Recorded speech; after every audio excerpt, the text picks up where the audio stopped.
하나님 말씀은 빌립보서 4장 1절, 2절, 3절입니다. 빌립보서 4장 1절, 2절, 3절. 우리 한 절씩 교독하시고 마지막 3절은 합독하겠습니다. 그러므로 나의 사랑하고 사모하는 형제들, 나의 기쁨이요 면류관인 사랑하는 자들아, 이와 같이 주 안에 서라.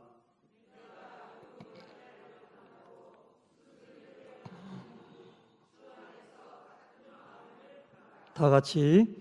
또 참으로 나의 멍에를 같이 한 내게 구하노니 복음에 나와 함께 힘쓰던 저 여인들을 돕고 또한 클레멘드와 그 외에 나의 동역자들을 도우라. 그 이름들이 생명책에 있느니라. 아멘. 할렐루야. 아멘. 주일 이후 3일도 평안하셨죠? 주님의 인도하심이 늘 여러분들 삶 속에 느껴지시고 또한 주님의 인도하심을 붙잡고 살아야 내가 바로 살 수 있음을 깨닫고 늘 주 안에 거하시기를 간절히 축원합니다. 아멘. 이 빌립보서는 바울이 빌립보 교회에 있는 교인들에게 쓴 편지의 글입니다. 이 편지를 어디에서 썼죠? 늘 해도 처음 하는 것 같은 이 놀라움, 감옥에서 썼죠. 그래서 이것을 옥중서신이다 라고 이야기하지 않습니까? 바울이 감옥에서 지금 빌립보 교회 교인들에게 편지를 쓰고 있습니다. 근데 이 편지를 지금까지 우리가 살펴도 봤지만 쭉 한번 편안하게 빌립보서 길지 않으니까 읽어보면 어떤 마음이 드냐면 마치 부모가 자녀에게 편지를 쓰듯이 나는 잘 있으니까 아무 걱정하지 말고 너만 잘 있으면 돼. 이렇게 부모가 자녀를 걱정하는 마음으로 쓴 편지글처럼 사도 바울이 빌립보 교회 성도 여러분, 저는 잘 있습니다. 저는 잘 있으니 아무 걱정 마시고 여러분들이 믿음 안에서 주 예수 그리스도 안에서 온전히 서기를 힘쓰시기 바랍니다. 그것만을 힘쓰시기 바랍니다 라고 이 내용이 전개되고 있어요. 1절을 보니까 그러므로 나의 사랑하고 사모하는 형제들, 나의 기쁨이요 나의 면류관인 사랑하는 빌립보 교회의 교인들이여, 이와 같이 주 안에서 서십시오. 감옥에 있는 내 걱정 일랑 하지 말고 여러분들이 믿음 안에서 주님 안에서 바로 서는 것이 중요합니다. 그것에 집중하십시오라고 감옥에서 빌립보 교회에 있는 교인들을 권면하고 있는 겁니다.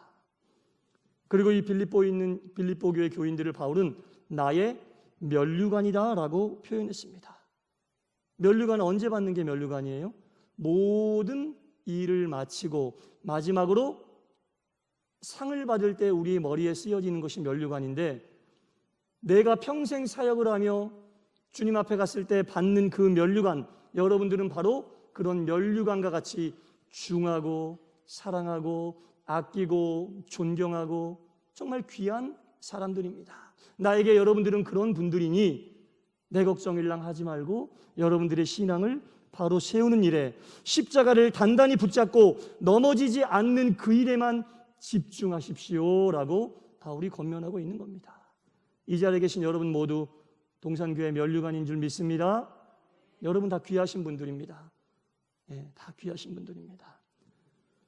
어느 선교사님이, 이 선교사님은 그 소위 우리가 이야기하는 오지, 위험한 곳을 선교하시는 선교사님인데, 가족과 함께 이제 선교 활동을 했는데 이분의 아들이 장성을 해서 또 선교사님이 됐어요. 그리고 아버지처럼 위험하고 오지 선교사로 나갔습니다. 얼마나 귀한 일을 감당합니까? 본인도 선교사지만 아들이 이처럼 귀한 일을 감당하는데 너무나 하나님께 감사드리고 귀함을 알고 있지만 부모의 심정으로 보면 자기가 하고 있는 이 오지 선교가 얼마나 위험한 건지 알기 때문에 아들이 또한 그곳에 가서 선교한다고 하니 부모의 입장에서는 굉장히 안타깝죠. 너무나 안타깝기도 하고 돕고 싶은데 도울 수 있는 길은 많지 않고 이미 선교지를 떠나 오랜 시간이 흐르고 떨어져 산 지 오래가 되니 그 아들에 대해 너무 걱정이 되고 안타까운 마음이 있는데 어느 날 기도하다가 하나님이 이 선교사님에게 귀한 마음을 주셨어요. 그래서 이 아들에게 편지를 썼는데 길지도 않아요. 딱 이렇게 한마디 썼습니다. 사랑하는 아들아, 우리가 땅끝에서 선교하다 죽고 영원한 하늘나라의 한복판에서 만나자. 서로 오지 선교하다 보니까 만나기도 힘들고 연락하기도 힘든데 아들이 오지 선교를 하니 얼마나 힘든지 본인이 알잖아요. 아니까 걱정이고 근심이었었는데 하나님께서 기도 중에 주신 귀한 말씀이 아들아, 우리가 비록 잘 만나지 못하고 위험한 일을 하고 있지만 땅끝까지 복음을 전하는 이 일을 이 오지에서 감당하다가 하늘나라에 가서는 하늘나라의 복판에서 만나자라고 아들에게 편지를 쓰고 하나님이 주신 귀한 마음을 전했다는 이야기를 제가 들은 적이 있습니다. 무슨 말씀입니까? 아들아, 걱정하지 말고 십자가를 전하는 일에만 집중해라. 엄마 아빠 걱정하지 마. 나도 네 걱정 안 할 거야. 실제로 안에서가 안 하는 게 아니라 선교사에게 집중하라고. 우리 서로 인간적인 걱정은 잠시 접어두고 하나님께서 우리에게 맡기신 그 사명과 사역을 이 땅 끝에서 감당하다가 주님이 부르시면 그때 하늘나라에 올라가서는 땅 끝이 아닌 복판에서 만나서 하나님께 영광을 돌리자꾸나 라는 이 편지를 아들에게 전했다는 이야기를 들은 적이 있습니다. 그래서 우리가 바울도 그렇고 이 선교사님도 그렇고 어떠한 일이 있더라도 하나님께서 우리에게 맡기신 이 사명을 감당하면서 우리가 믿음과 신앙을 지키면서 주 안에서 든든히 바로 선다는 것이 얼마나 귀하고 귀한 일인지 이 말씀을 보면서 우리가 또한 깨달아야 할 줄 믿습니다. 이렇게 바울은 빌립보 교회 교인들을 바로 세우기 위하여 십자가에서 믿음에서 신앙에서 바른 길, 의의 길, 믿음의 길, 경건의 길 온전히 가게 하기 위하여 이런 편지를 보내는데 바울에게 들려오는 소식이 있었습니다. 이 빌립보 교회에 유오디아라고 하는 여인과 순두계라고 하는 여인이 있었는데 두 명 다 엄청 교회에 충성하는 일꾼들이었어요. 그런데 이 두 여인이 의견이 맞지 않아서 다투고 있다는 소식을 바울이 듣게 되었습니다. 둘 다 교회 일을 열심히 하고 있지만 의견이 맞지 않아 교회가 힘들어질 것 같다라는 이 이야기를 바울이 감옥에서 듣게 되었습니다. 오늘 1절 후반부에 보니까 주 안에서 서라, 주 안에서 바로 서라 라고 이야기하고 있는데 만약에 이 이야기를 듣지 못했으면 바울이 주 안에서 바로 서라고 이렇게 직선적으로 이야기하지 않았을 거예요. 근데 이 이야기를 듣고 보니 교회가 흔들릴 것 같은 조짐이 보인다, 교회가 다툼이 일어날 것 같은 조짐이 보인다 라는 이야기를 듣게 되자 바울이 빌립보 교회 교인들에게 여러분 주 안에서 든든히 서십시오 라고 이 편지를 쓰게 된 겁니다. 이 빌립보 교회는 흔들리지 않는 선교 사명을 열심히 감당했던 주의 일을 잘 감당했던 그런 교회인데 이런 일로 인하여 흔들릴 조짐이 보이게 되었다는 겁니다. 빌립보 교회는 참으로 좋은 교회였습니다. 하나님 보시기에 합당하고 아름다운 그런 교회였습니다. 아주 모범적이고 건강하고 든든한 교회였는데 이러한 교회가 경계해야 될 것이 하나가 있습니다. 이런 교회가 경계해야 될 것이 하나가 있는데 뭐냐? 바로 교회가 모범적으로 나가면 나갈수록, 교회가 건강해지면 건강해질수록, 교회가 든든히 세워지면 든든히 세워질수록 누가 싫어합니까? 사탄이 싫어합니다. 이 땅에 건강한 교회가 많이 생기면 하나님 나라가 그만큼 확장된다는 얘기인데 하나님 나라가 확장될수록 누가 설 자리가 없어요? 사탄이 설 자리가 없어요. 자신의 영역을 계속 뺏기게 되는 거예요. 그러다 보니까 교회가 든든히 서고 아름다워지고 건강해지면 사탄은 그 교회를 공격하게 됩니다. 그 교회를 공격하게 되는 거죠. 그냥 가만히 냅둬도 힘이 없는 교회는 건드리지 않습니다. 가만히 냅둬도 그냥 맨날 그 자리에 있는 교회는 건드리지 않습니다.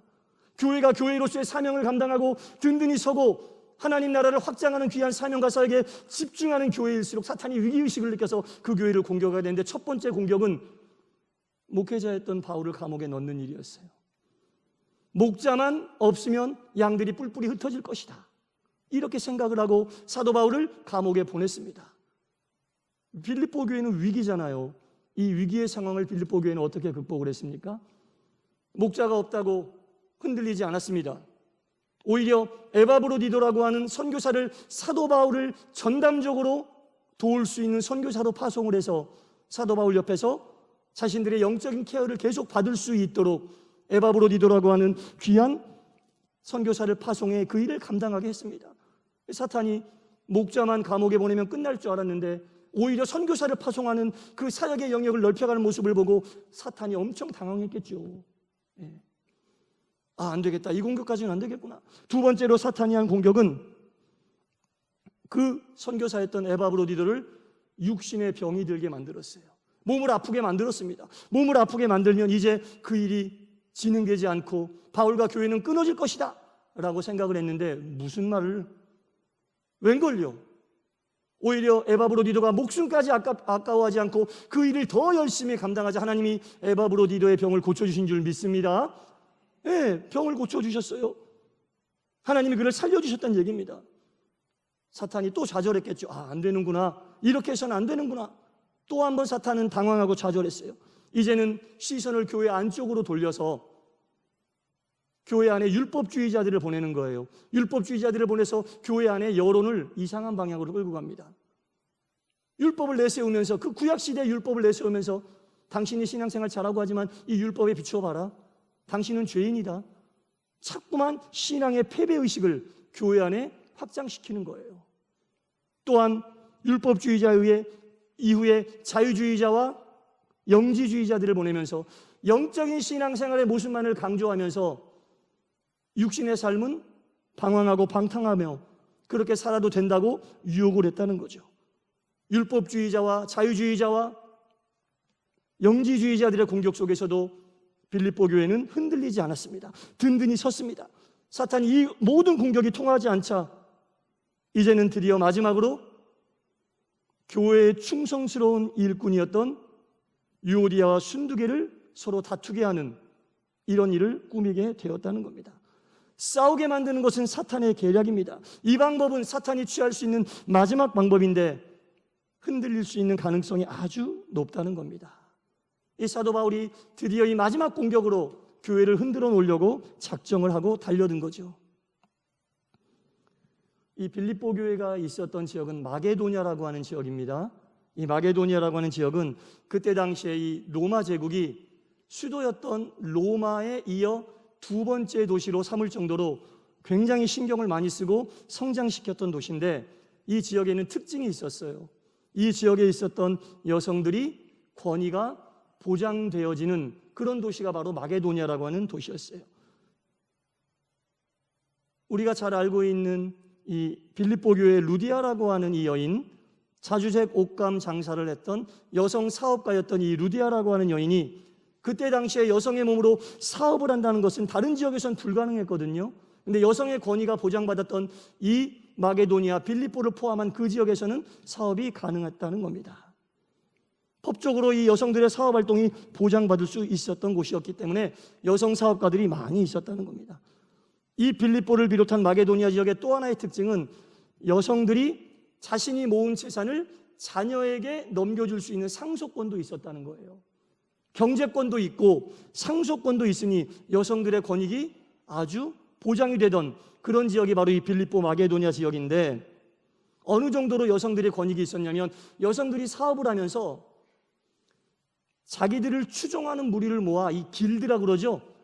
조합을 만들어서 아주 대규모의 사업도 할 수 있는, 자신을 중심으로 동업자들을 모아서 대규모의 사업을 할 수 있는 그런 것도 보장된 곳이 바로 이 빌립보 마게도니아 지역이라는 겁니다. 그래서 오늘 본문에 거론되고 있는 이 유오디아와 순두계도 학자들에 의하면 이 마게도니아 지역, 빌립보 지역의 여성 사업가였을 것이다. 그리고 굉장한 부를 축적하고 자신들을 추종하는 조합을 만들어서 운영할 정도로 지금으로 얘기하면 대기업 총수와도 같은 힘이 있었던 그런 여인이었을 것이다 라고 이야기했는데, 이 두 여인이 예수님을 영접하게 된 거죠. 예수님을 영접해서 빌립보 교회에 왔는데 열심히 주님의 일을 감당하다 보니까 의견이 맞지 않고 서로 부딪히는 일이 생기게 되었다는 겁니다.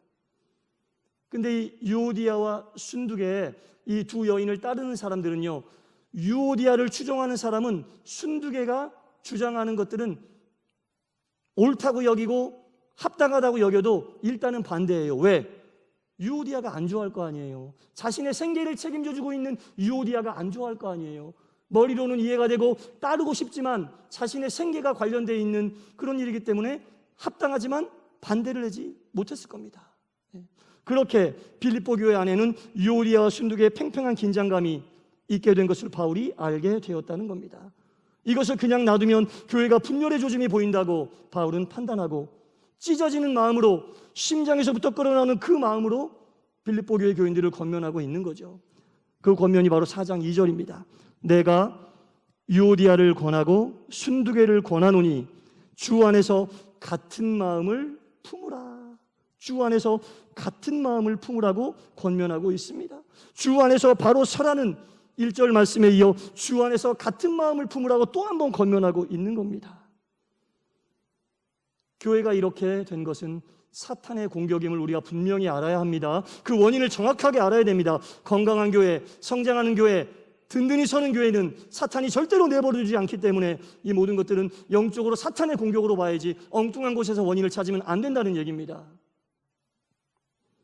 어떤 교회는 조금만 흔들어도 무너지는 교회가 있고 어떤 교회는 많이 붙잡고 흔들어도 더욱 든든히 서는 교회가 있습니다. 그 원인은 무엇이냐? 아무리 흔들어도 흔들리지 않는 성도들이 있기 때문에 그렇습니다. 아무리 흔들어도 흔들리지 않는 성도들이 있다는 겁니다. 제가 인터넷에서 어떤 사진을 한 장 봤는데 허리케인이라고 하는 굉장히 센 바람이 미국을 덮쳤는데 뭐 지나가면 완전 초토화되는 거잖아요. 완전히 초토화되는데 정말 희한하고 신기하게 다 집이 초토화됐는데 집 한 채만 딱 서 있더라고요. 와, 신기하다는 생각이 들었습니다. 아무리 허리케인 같은 바람이 불고 아무리 더 센 강력한 바람이 와도 무너지지 않는 집은 무너지지 않을 수도 있구나 라는 생각을 하게 되었습니다. 그 사진을 보면서 제가 한국의 교회들을 좀 생각해 봤습니다. 아무리 사탄의 세력이 교회를 붙잡고 흔들고 어떠한 수단과 방법을 가리지 않고 교회를 흔들어 무너뜨리려고 해도 믿음의 반석 위에, 예수 그리스도의 반석 위에 든든히 선 교회는 결코 흔들리지 않을 수도 있구나. 허리케인이 지나갔다고 해서 다 쓰러지고 넘어지는 것은 아니구나.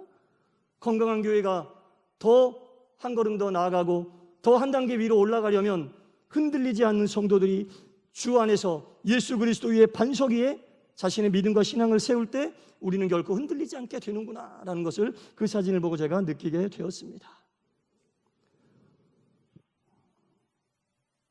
2절의 중반부에 주 안에서 같은 마음을 품으라고 나와 있어요. 여러분, 주는 예수님을 이야기하는 겁니다.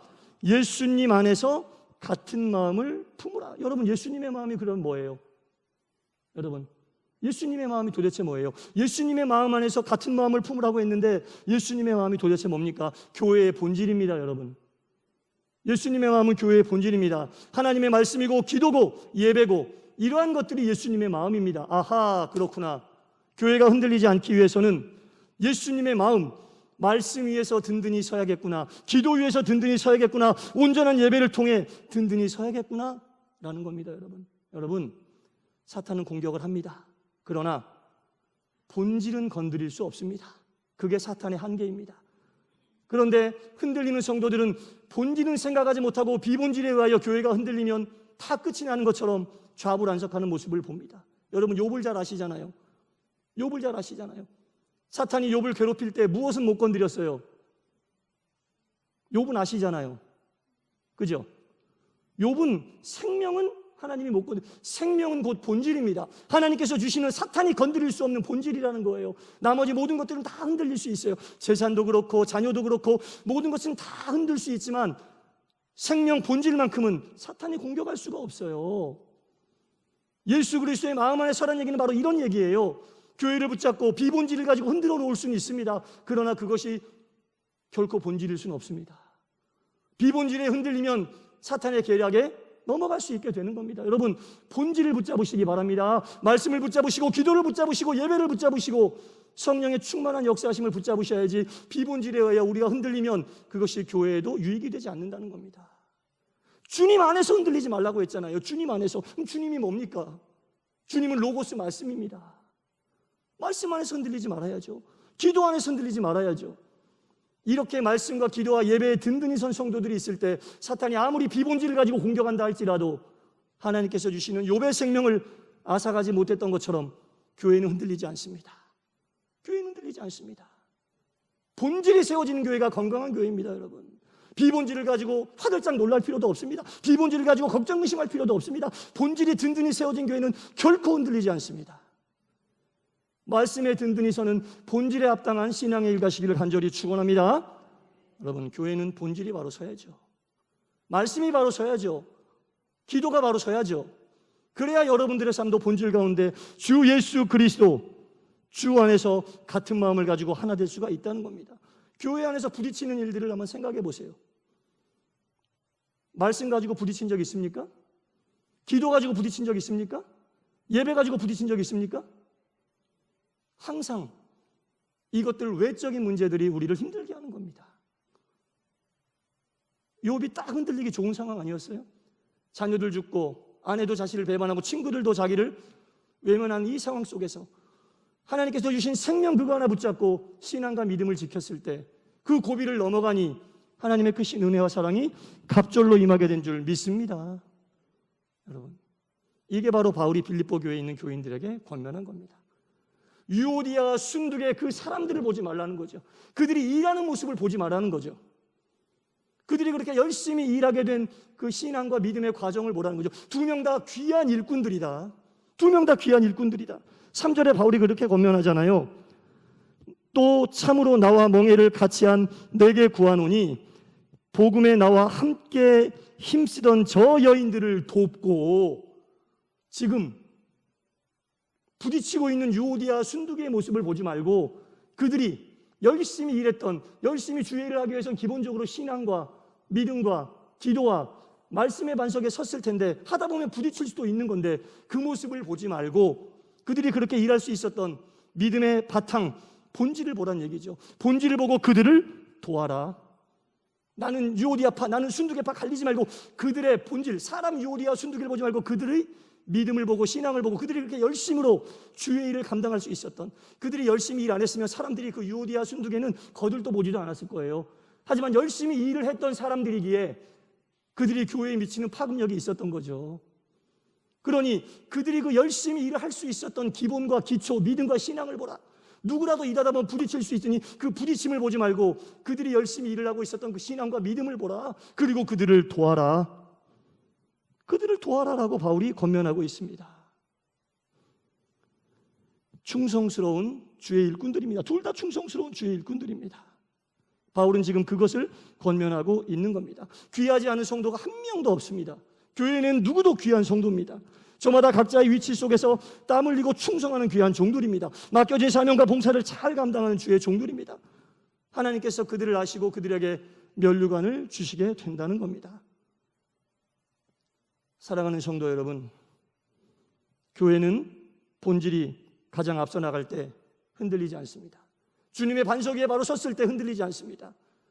나를 힘들게 하고 나를 괴롭게 하고 내 신앙의 길을 방해하는 것들이 과연 본질인지 본질이 아닌지 치밀하게 따져야지 사탄의 계획에 넘어가지 않을 수 있습니다. 사탄은 결코 본질은 건드릴 수 없습니다.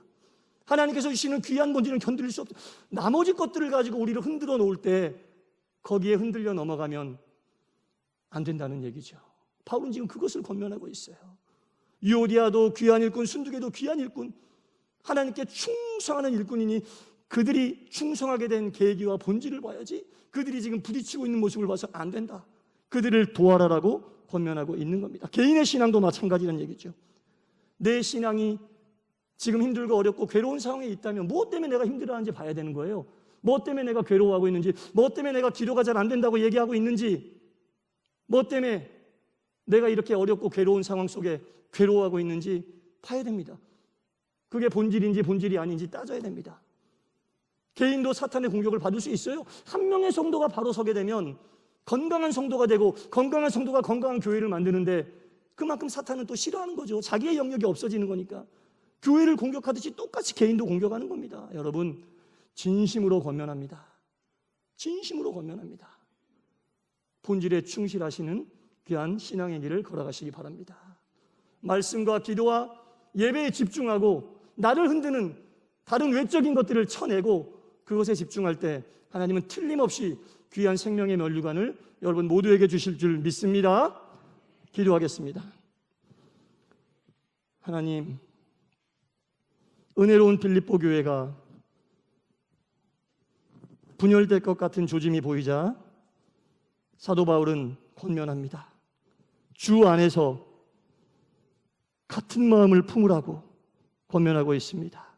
주 안에서, 예수님 안에서, 예수님은 말씀이시고 기도요 또한 예배에 집중하는 것이 주님의 마음인데 빌립보 교회는 그것 때문에 흔들리는 것이 아니라 다른 것 때문에 흔들리고 있었는데 바울이 지금 전곡을 찌르고 있습니다. 본질이 아닌 것을 가지고 흔들릴 필요가 없는 교회가 흔들릴 조짐이 보인다고 하니 바울이 강력하게 권면하고 있습니다.